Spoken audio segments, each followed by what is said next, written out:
Sabadi, mesdames, messieurs, merci de nous rejoindre pour cette édition en français de la télévision nationale Lao. Commençons tout de suite par l'entretien du Premier ministre avec les autorités de Champasak. Le Premier ministre Sonsai Siphandorn a exhorté les autorités de Champasak à faire progresser le développement social et économique et à aider le gouvernement à relever les défis économiques. Le Premier ministre a récemment prodigué ses conseils lors de sa rencontre avec les autorités provinciales, notamment le gouverneur de Champasak, M. Vilaivong Buddhakham. M. Vilaivong a rendu compte des efforts déployés par la province pour résoudre les problèmes économiques et financiers actuels. L'investissement a été évalué à 8 916,37 milliards de kip, soit 96,97% de l'objectif. La province de Champasak a exporté pour 296,28 millions de dollars de marchandises, soit 64% du chiffre cible, la plupart des exportations étant constituées de produits agricoles cultivés dans le cadre d'accords d'agriculture contractuels, ainsi que des produits industriels et d'autres marchandises.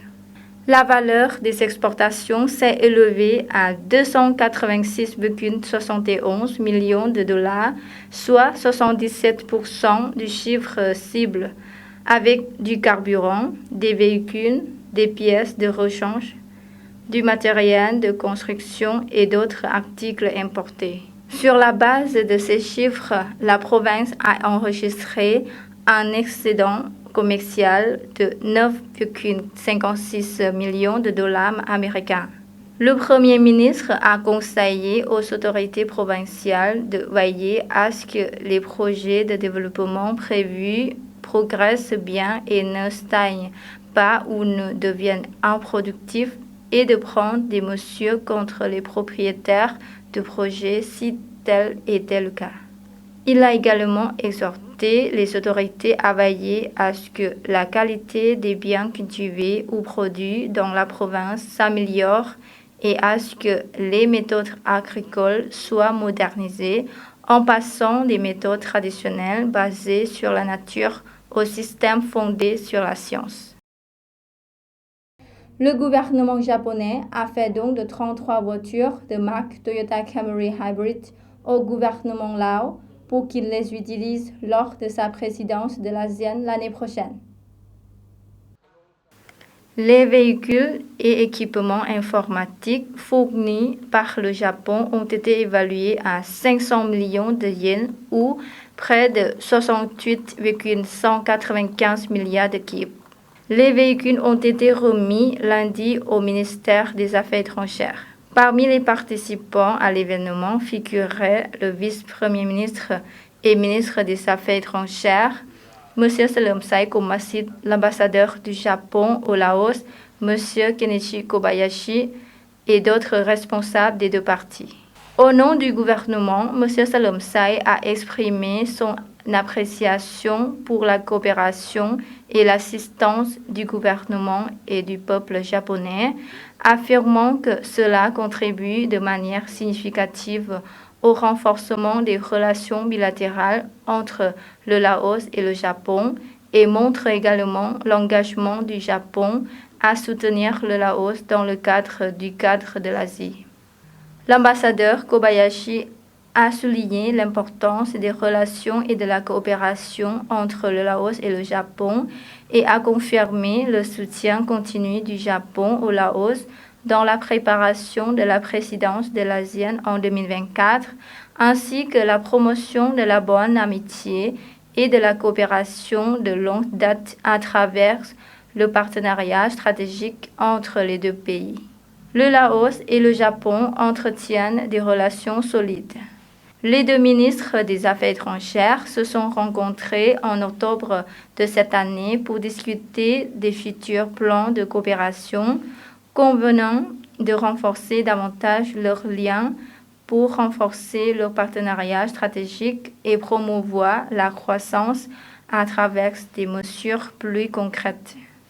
Les ministères des Affaires étrangères du Laos et du Japon travailleront en étroite collaboration pour préparer la présidence de l'ASEAN l'année prochaine et célébreront le 70e anniversaire des relations diplomatiques entre le Laos et le Japon, ainsi que le 10e anniversaire du partenariat stratégique Laos-Japon en 2025. L'ouverture officielle de la campagne de promotion touristique pour l'année du tourisme 2024 aura lieu à Vientiane le 23 novembre sur l'esplanade du Tha Duang. Le thème de cet événement qui dure toute l'année est un paradis de la culture, de la nature et de l'histoire du Laos, avec l'éléphant choisi comme mascotte pour représenter l'association historique du Laos avec cet animal majestueux. S'exprimant lors d'une conférence de presse lundi, la ministre de l'Information, de la Culture et du Tourisme, Mme Suansavan Vinyaket, a déclaré que le ministère, en collaboration avec les services de l'information, de la culture et du tourisme de Vientiane et des provinces, avait identifié 79 événements qui seront annoncés aux touristes. 14 de ces événements auront lieu à l'échelle nationale et 65 seront des événements provinciaux et sont tous inclus dans le calendrier touristique. Ces informations permettront aux touristes de planifier leur voyage en fonction de leurs préférences.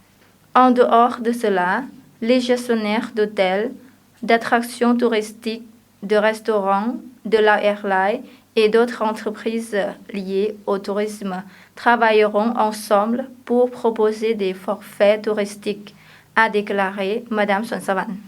Tout cela vise à garantir que les programmes touristiques soient bien harmonisés et liés du niveau central au niveau local, de province à province et entre provinces et districts à un prix abordable, a-t-elle ajouté.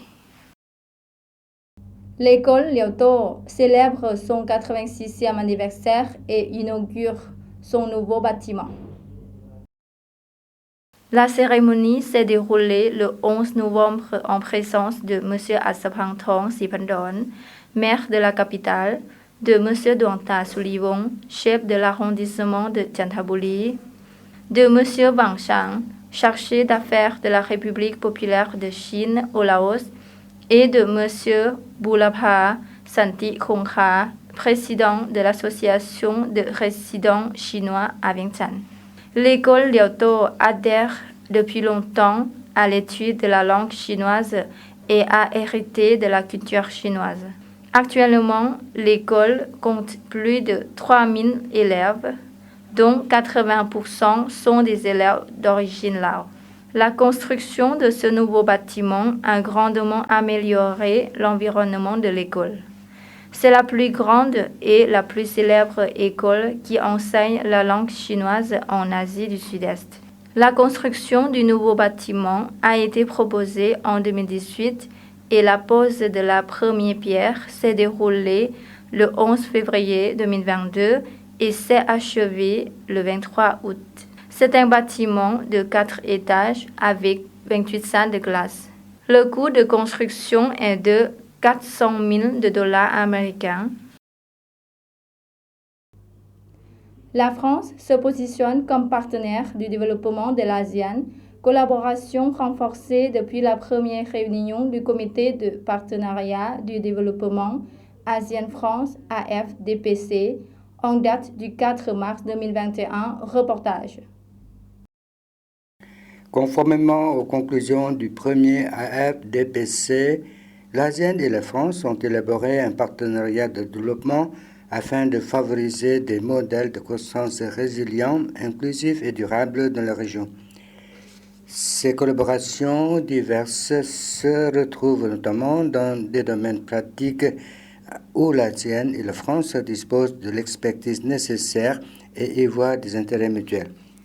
La France soutient les pays de l'ASEAN par l'intermédiaire de l'Agence française de développement AFD depuis plusieurs dernières années en particulier dans les domaines de l'intégration économique régionale, de l'éducation, de l'environnement et du changement climatique, du patrimoine, de l'agriculture, du renforcement des capacités institutionnelles, etc.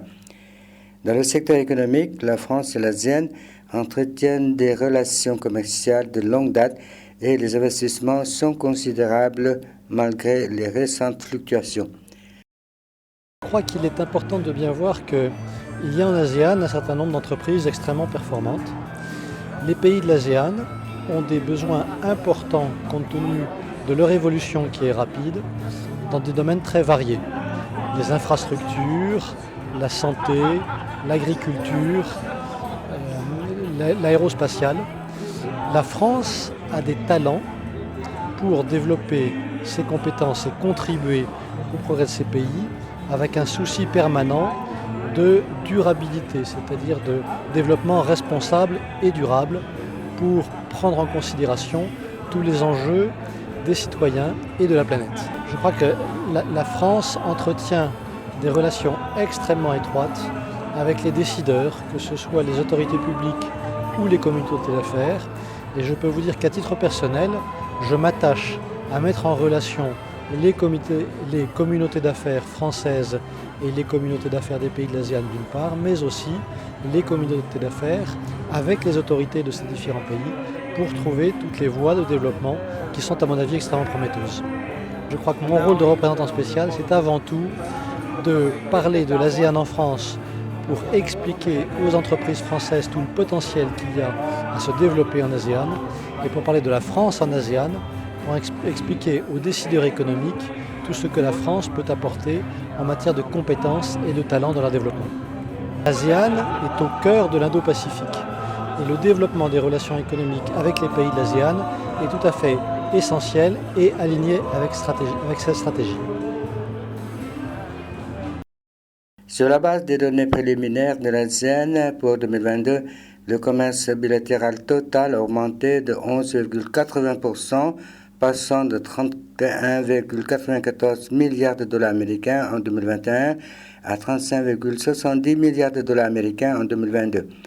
Parallèlement, le flux d'investissement direct étranger, IDE, de la France vers l'ASEAN ont enregistré une hausse significative pour passer de 2,6 milliards de dollars en 2021 à 4,71 milliards de dollars en 2022. Depuis plusieurs années, la France et le Laos coopèrent avec succès dans divers secteurs tels que l'hydroélectricité, la foresterie, l'agriculture, les mines et le tourisme, ce qui représente des opportunités économiques importantes pour le Laos. Selon le ministre laos de l'Industrie et du Commerce, Malatang Komasit, lors de l'ouverture du premier forum économique France-Laos, la valeur des échanges commerciaux entre le Laos et la France en 2022 est de 38 millions de dollars, soit 30 millions de dollars d'importation pour le Laos et 8 millions pour l'exportation.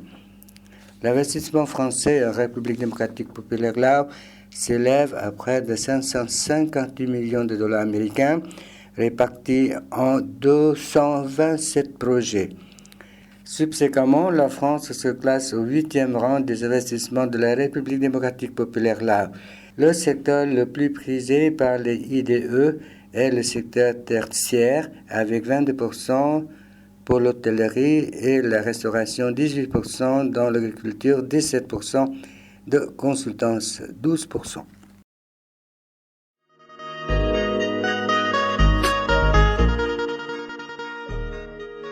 ส่วนวัฒนธรรมเตียงขวนมรดกแห่งชาติระดับท้องถิ่นทางวัฒนธรรมแห่งทำอิฐของนครหลวงเวียงจันทร์เป็นสถานที่เก่าแก่และเป็นเอกลักษณ์ที่จำลองเหตุการณ์ทางด้านศาสนาสื่อถึงนรกสวรรค์มีรูปปั้นปางใหญ่น้อยคนเทวดาพร้อมด้วยบริวารและสัตว์เดรัจฉานที่น่าอัศจรรย์ใจนอกนั้นยังมีประตูโค้งวัฒนธรรมร่วมสมัยสิ่งอำนวยความสะดวกม้วนปรึกษานานาพันธุ์ให้ห่มเงาเย็นเหมาะแก่การเที่ยวชมพักผ่อนหย่อนใจขอเชิญชวนนักท่องเที่ยวทั้งภายในและต่างประเทศเข้าชมสวนวัฒนธรรมเสียงขวนซึ่งตั้งอยู่ด้านใต้ของบ้านผาเดือเมืองหาดไซฟองนครหลวงเวียงจันทร์ ห่างจากความมิตรภาพลาวไทยประมาณ 7.3 กิโลเมตรเปิดให้บริการทุกวันตั้งแต่เวลา 8 โมงถึง 17 โมงสนใจข้อมูลเพิ่มเติมติดต่อได้ที่เบอร์ 020-5464-9499 และ 020-5787-6318 Voilà, c'est la fin de cette édition. Toute l'équipe vous remercie pour votre fidélité. Pour voir ou revoir nos reportages, rendez-vous sur la page internet du journal français de la télévision nationale Lao. Au revoir.